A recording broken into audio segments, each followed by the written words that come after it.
네, 안녕하세요. 반갑습니다. 자, 김태훈 매니저입니다. 자, 오늘따라, 이빨을 좀 보일 것 같은데, 예, 제가 이제 그동안 반도체 종목들 워낙 많이 강조를 드렸습니다. 대신에 우리가 이제 반도체 종목들이 그동안 갔던 종목들 말고요. 그동안 가지 않았던 종목들 중에서 또 시장의 트렌드에 부합할 수 있는 종목들 저점에서만 잘 한다면은, 지금 시장의 지수 상방은 사실 제한적이라고 여전히 보고 있습니다. 뭐 실제로 오늘도 하락 종목 수가 여전히 그래도 상승 종목수하고 크게 차이가 나지 않거나 오히려 많은 흐름도 장중에 나와주고 있기 때문에 제가 봤을 때 지수 자체는 추가적인 상승이 나오려면은 결국에 오늘 밤에 발표될 예정인 미국의 11월 CPI도 어느 정도 이 헤드라인 CPI도 한 2%대가 만약 예상치보다 낮게 나와서 2%대가 찍혀준다거나 아니면 지금 시장에서는 근원 CPI 쪽 관련된 부분들이 조금은 가파르게 올라갈 수도 있겠구나. 약간 그런 경계 심리도 있는 시장입니다. 자, 게다가 또 내일은 FOMC 회의가 있고요. 거기서 파월 의장의 발언 또는 이 점도표에 대한 부분들, 뭐 실업률, 경제 전망 이런 여러 가지 좀 이슈들이 굵직한 이벤트들이 있다 보니까 전반적으로 지수 자체는 올라가기 좀 어렵다. 그러면 그동안 지수는 고정되고 있는 상황에서 밑에서 올라가지 못했던 종목들이 조금 더 신규 진입하기에는 유리한 환경이다 이렇게 볼 수가 있을 것 같습니다. 자, 그래서 이제 제가 제2의 제주 반도체라고 말씀을 드렸던 그러니까 지난달에 제가 제주 반도체도요. 편입을 해서 지금 거의 한 190% 정도까지 올랐습니다. 180%인가 190% 정도까지 올랐고 그때 제가 매수했던 타점을 이따가 제가 잠시 보여드리겠지만 결국엔 우리가 이제 그동안 가지 않았던 종목들 중에서 첫 번째 파동을 그냥 보내버리고요. 두 번째 상승 파동의 초입이라고 판단된다면은 지금은 적극적으로 투자를 해도 되는 시점이다 이렇게 생각을 해서 편입을 했었고 지난달이 아니라 이번 달까지도 만약에 포트에 있었다면은 최고가 수익률 1등은 거의 기정 사실화 됐다라고 생각을 하는데 뭐 아쉽지만 이 어버 반도체가 그 제2의 제주 반도체로서 역할을 지금 하고 있습니다. 자, 그래서 이제 어버브 반도체 같은 경우에는 뭐 갤럭시 버즈 쪽 관련해가지고 뭐 그런 이슈도 붙을 수 있고요. 또 게다가 이제 온디바이스 AI 쪽으로 엮일 수 있다. 뭐 이런 이야기들 계속해서 좀 말씀을 드렸었는데 사실 뭐 기술적으로 본다면은 매물이 약간은 이제 소화를 좀 해야 될 것 같습니다. 그래서 뭐 저 같은 경우에는 항상 조용할 때 사서요. 시장에서 이제 약간 시끄러워지기 시작을 하면은 그때부터 사는 게 아니라 사기 시작을 하는 게 아니라 저 같은 관점에서는 팔기 시작을 합니다. 그래서 만약에 보여진 분들이라면은 사실 이 정도 자리라면은 한 3분의 1 정도나 절반 정도는 수익을 챙겨두시고 만약에 이제 12,000원 이상에서 돌파 나와서 전반적으로 좀 강한 모습 보여준다면은 그 다음 라인 가격대 정도 뭐 13,000원에서 14,000원 정도까지 열어두되 이런 종목들 사실 5일선 대응하는 게 제일 맞다라고 생각을 하고 있습니다. 그래서 이전에 뭐 제주 반도체도 신규 진입 관점은 아니겠지만 보유자의 관점에서는 계속해서 5일선 이탈하지 않으면 또는 조금 더 폭을 좀 넓게 보겠다 하면은 11선 정도를 잡으시고 대응하시면은 어느 정도 추세를 좀 먹을 수 있다 이렇게 말씀을 드렸기 때문에 뭐 이 종목도 마찬가지로 비슷한 논리로 좀 접근해 보면 좋지 않을까 이렇게 생각을 하고요. 자, 두 번째 목표가 도달한 종목입니다. 이 플리토라는 기업이고요. 자, 이 플리토라는 기업 제가 오늘 또 아침 방송에서 또 이 플리토라는 기업을 또 관심 있게 지켜볼 만하다 이렇게 말씀을 드렸습니다. 자, 오늘 이제 스마트폰 시장이 내년에 출하량이 3.8% 정도 증가할 것으로 전망이 되고 있다라는 이슈가 붙었지만 사실 내년 1월 달 되면은 이제 갤럭시 그 AI 접목된 그 시리즈가 발표가 될 예정입니다. 1월 17일인 걸로 알고 있는데 그 관련해서 이제 스마트폰 쪽으로 엮기보다는 사실 AI 이 스마트폰이 앞으로 출시가 된다면은 결국에 그 S24 시리즈에 최근에 발표됐던 그 자료들을 한번 들여다보시면은 결국에 뭐 번역이나 이런 전반적인 그런 이야기들이 많이 나와주고 있고요. 제가 오늘 장전 공개 방송에서도 말씀드렸던 뭐 이런 갤럭시 버즈에도 이 통역 기능이 들어갈 수 있다. 그럼 결국에 이 언어와 관련된 번역과 관련된 기업들이 지금 트렌드에 나름 부각을 받을 수 있기 때문에 이 종목을 말씀을 드렸는데 뭐 이 종목도 마찬가지입니다. 우선은 1차적으로 일부는 수익을 챙겨두는 게 맞다라고 보고 있고요. 그리고 아직까지 다음 달 이 갤럭시 S24 발표에 대한 이런 기대감은 여전히 남아 있다라고 생각을 하고 있고 또 최근에 이 멀티모달 AI 쪽 관련해서 뭐 구글의 제미나이뿐만 아니라 이제 앞으로 많은 기업들이 멀티모달 AI 쪽 관련된 뭐 이런 부분들을 발표를 할 가능성이 높은 부분들이라서 뭐 음성 인식이나 아니면 뭐 이미지 인식 이런 관련된 멀티모달 관련된 종목으로서도 또 엮일 수 있는 그런 종목들도 한번 찾아보면 좋지 않을까 이렇게 생각을 하고 있습니다.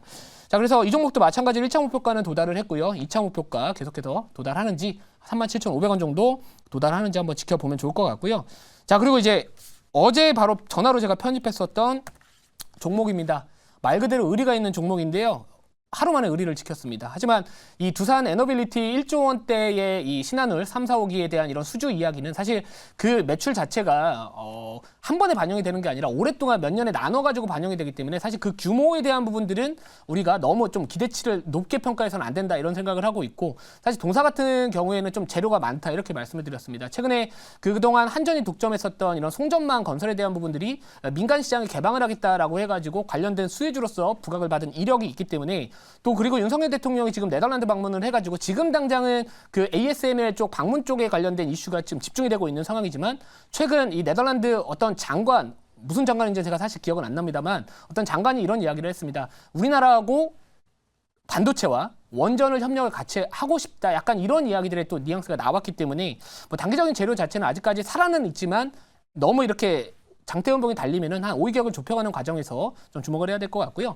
자, 원전 쪽은 사실 제일 중요한 거는 웨스팅하우스와의 소송, 이 합의에 대한 부분들이 해소가 되지 않는 이상은 아직까지 지속성을 갖기 어려운 테마라고 생각을 하고는 있지만, 지금 현재 이 정부의 제일 큰 에너지 정책 중에 하나가 바로 이 원전 쪽이고요. 최근에 콥28에서도 원전 비중을 앞으로 뭐 3배를 늘리겠다 이런 이야기들도 나와준 만큼 뭐 정책주로서 우리가 엉덩이를 좀 무겁게 해야 되는 업종이지 않을까. 대신 단기적으로는 약간은 쉬어갈 수는 있다, 이렇게 좀 말씀을 드리도록 하겠습니다. 자, 그래서 1차 목표가 도달을 했고요. 뭐 2차 목표가 가는지 정도는 좀 바라보겠지만, 지금 신규 진입 관점에서는 조금은 내려올 여지가 있기 때문에 조금은 조심하자, 좀 이렇게 말씀을 드리고요.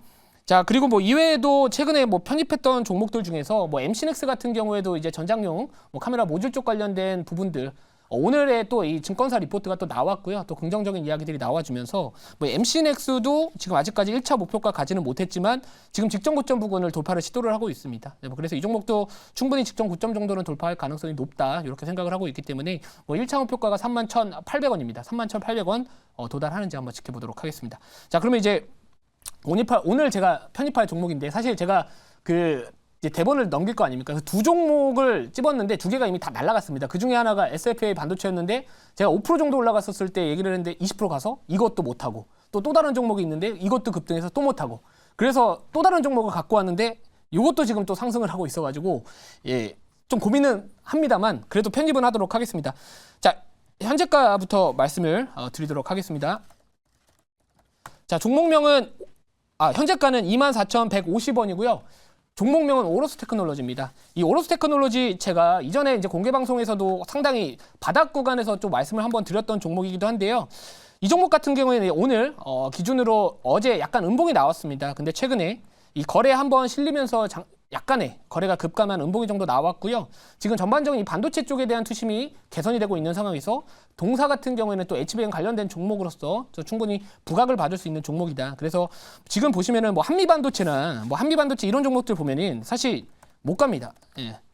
자, 보시면은 오히려 못 가고 있어요. 지난밤에도 미국 기업들 중에서도 뭐 엔비디아 주가가 뭐 가지 못했던 부분들도 좀 있겠지만, 지금은 그동안 가지 못했던 종목들이 키 맞추기가 될 가능성이 높고요. 그리고 실제로 제가 주말 공개 방송에서도 가지 않았던 애들 중에서 그동안 워낙 소외받았던 애들 종목들이 올라갈 가능성이 높다, 이렇게 말씀을 드리고 있는데, 뭐 실제로 뭐 SSD 쪽도 최근에 조금씩 올라오고 있다라는 이야기 나와서 제가 SSD 검사 장비 글로벌 시장 점유율 1등 기업 주말에도 말씀을 드렸고 어제도 말씀을 드렸는데 오늘 이것도 급등이 나와주고 있습니다. 자, 그렇기 때문에 제일 중요한 거는 많이 오르지 않은 반도체 기업이 우리가 지금 당장은 매매하기 좀 수월한 환경이다라고 생각을 하고 있고요. 종목명 자체가 살짝 올라가는 느낌이 좀 들잖아요. 보성파워텍은 어제 의리를 지켰고, 그리고 어버브 반도체는 이동평균선 121선 빌로우에 있다가 어버브로 올라가면서 또 급등이 나왔습니다. 이 종목도 마찬가지로 종목명 자체가 또 나름대로 또 오른다, 약간 이런 느낌이 좀 있기 때문에 한번 좀 기대를 같이 한번 해보고요. 자, 자료 한번 보면서 추가적인 가격 전략을 좀 말씀을 드리도록 하겠습니다. 자, 제가 최근에 이 생쇼에서 지난달과 이번 달에 편입했던 이 반도체 종목들의 매수 타점을 한번 보시면은 대부분 다 1차 상승 파동에서는 잘 안 잡아버립니다. 제주반도체 같은 경우에도 제가 지난달 11월 한 중순경에 4,000원대에서 편입을 했었고요. 그 이후에 지금 190%가 상승을 했습니다. 자, 어부브 반도체도 마찬가지입니다. 최근에 한번 거래가 실리면서 첫 번째 파동이 나왔고, 그리고 두 번째 파동의 초입이다라고 생각을 했기 때문에 들어갔었습니다. 그러니까 지금은 이미 올라갔던 종목들, 그동안 잘 알려진 종목들은 가지 못하고 있고요. 그동안 잘 알려지지 않으면서 상대적으로 시가총액이 그나마 조금 저렴한 기업들이 조금 더 탄력성을 높게 부각이 될 가능성이 높기 때문에 뭐 이 오로스 테크놀로지는 사실 이런 관점의 차트는 아니겠지만 최근에 직전 고점을 거래가 실리면서 돌파가 나왔고 어제 오히려 저는 단봉이 나왔다라는 게 제일 긍정적이다. 그래서 단기적인 관점에서 충분히 볼린저 밴드를 이제 확대하면서 상승할 수 있는 그런 추세에 진입을 했다. 이렇게 말씀을 좀 드릴게요. 뭐 동사 같은 경우에는 뭐 전공정이나 후공정 관련해 가지고 여러 가지 뭐 장비 쪽으로 사업을 진행을 하고 있고요. 또 웨이퍼 쪽 관련해 가지고 휨 현상을 발생했었을 때 그거를 검사하는 장비 쪽이라고 보시면 될 것 같습니다. 그래서 이 웨이퍼에 대한 휨 현상이 발생하게 되면은 수율 자체가 낮아질 수 있기 때문에 지금 이 휨 현상을 잡을 수 있는 장비에 대한 수요가 앞으로도 계속해서 좀 증가할 수 있다. 이런 부분들이 있고 실제로 지난 10월 달에 삼성전자양 또 수주 공시도 나왔던 만큼 이쪽에 대한 이 HBM 쪽 관련된 반사이익도 같이 얻을 수 있는 기업이지 않을까 이렇게 말씀을 좀 드릴게요. 자, 다음 자료 한번 보도록 하겠습니다. 자, 실적에 대한 부분들 보시면은 뭐 올해도 그렇고요. 뭐 전년 대비해서 27% 정도의 매출 성장이 예상이 되고 있습니다. 또 내년에도 마찬가지로 37% 매출액 기준으로 바라본다면 한 610억 정도가 기대가 되고 있는 상황이라서 뭐 실적에 대한 부분들도 좋아지고 있고요. 지금 우리가 주식 시장에서 투자를 할 수밖에 없는 업종 중에 하나는 저는 반도체라고 생각을 하고 있고 최근에 그동안 우리나라 경제가 이 수출 지표가 뭐 안 좋았던 건 결국에 반도체 업황이 안 좋았기 때문이고 최근에 반도체 수출 지표가 개선이 되고 있는 부분들도 반도체 업황이 살아나고 있기 때문입니다. 자, 그렇기 때문에 우리가 이제는 미국의 국채 금리 꺾이고 있고요. 내년 뭐 지금 당장은 지금 5월 정도를 금리 인하 시점으로 페드워치에서는 뭐 예상을 하고는 있겠지만 아무튼 간에 하반기 정도 되면 충분히 5, 6월 달 정도 되면은 인하 기대감이 올라올 수 있기 때문에 이 매크로에 대한 부분들 완화적인 부분들도 결국에는 뭐 내년 1분기 정도부터는 어느 정도 좀 괜찮지 않을까 이렇게 생각을 하고 있습니다. 자, 그러면 하나만 더 보고 말씀을 좀 드릴게요. 자, 그래서 자리 한번 보면은 제가 사실 여기도 보시면 제가 캡처했었을 때가 4% 올라가고 있었어요. 근데 이제 또 방송하려고 하니까 3% 정도 올라가 있기는 하지만 이제야 저는 추세를 만들어가는 상황이다라고 생각을 해가지고 편집을 했다. 이렇게 보시면 될 것 같습니다.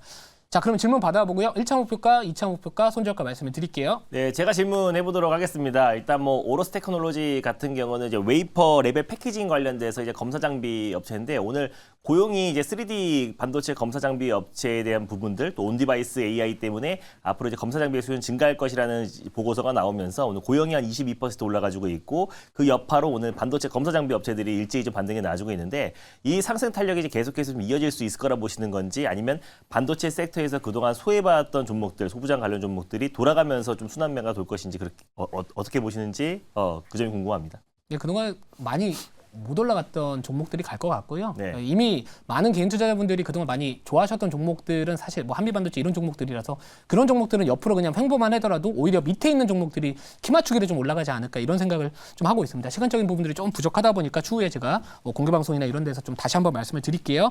자, 우선은 1차 목표가를 제가 생각했던 가격대보다는 조금 높여야 되는 상황이고요. 1차 목표가는 25,800원. 그리고 2차 목표가는 29,500원 잡도록 하고요. 손절가는 17,500원 잡도록 하겠습니다.